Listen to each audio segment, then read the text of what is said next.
السلام علیکم ورحمۃ اللہ۔ ناظرین اکرام، محرم الحرام کا مہینہ شروع ہو چکا ہے، تو اس میں اس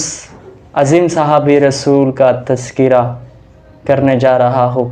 جو امام القونین کی مراد، سرتاج الرسل کی تڑپ، خاتم الانبیاء کی آرزو، خاتم النبیین کی طبعی چاہت، قیصر و کسریٰ کی فاتح اور کرۂ ارض پر ابوبکر صدیق رضی اللہ تعالیٰ عنہ کے بعد سب سے افضل ترین شخصیت سیدنا عمر فاروق رضی اللہ تعالیٰ عنہ ہے۔ محرم الحرام کا مہینہ گزر جائے اور اس کا ذکر خیر نہ ہو تو یہ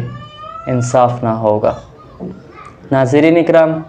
سیدنا عمر فاروق رضی اللہ تعالیٰ عنہ کی خلافت کا زمانہ 10 سال 6 مہینے 10 دن ہے۔ فاروق رضی اللہ تعالیٰ عنہ وہ عظیم صحابی رسول کہ جس نے اس میں 900 جامع مساجد اور 4000 عام مساجد تعمیر کر لیے۔ آپ وہ خوش نصیب صحابی رسول ہے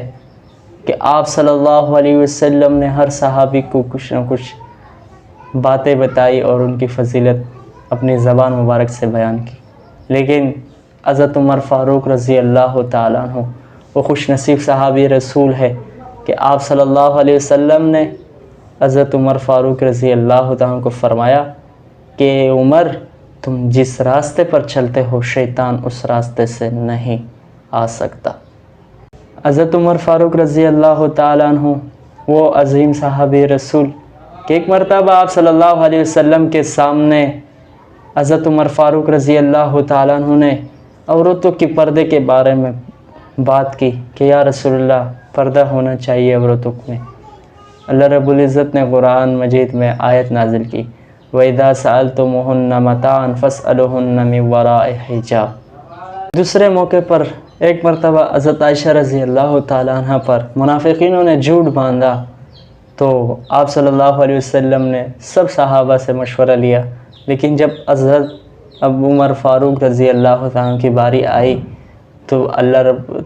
حضرت عمر فاروق رضی اللہ تعالیٰ عنہ نے فرمایا ھذا بہتان عظیم۔ تو اللہ رب العزت نے اسی کے مطابق قرآن کریم میں آیت نازل کی، سبحانک ھذا بہتان عظیم، اور تا قیامت اس کو قرآن کریم کی حصہ قرار دیا۔ وہ فاروق اعظم کہ جس کے رائے کے مطابق واتخذوا من مقام ابراہیم مصلی نازل ہوا۔ خیر، آپ رضی اللہ تعالیٰ عنہ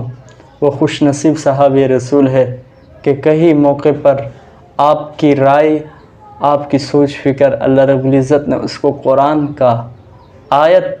قرار دیا، اور اللہ رب العزت کو وہ رائے بہت زیادہ پسند آئی ہے۔ تو حضرت عمر فاروق رضی اللہ تعالیٰ عنہ کی شہادت کے دن ہے، اس لیے آپ رضی اللہ تعالیٰ عنہ کے بارے میں کچھ اس مناسبت سے یہ چند باتیں آپ کے سامنے کی۔ بس اللہ رب العزت سے دعا ہے کہ ہمیں اپنے صحابہ سے محبت کی توفیق نصیب فرمائے اور ان کی نقش قدم پر چلنے کی توفیق نصیب فرمائے۔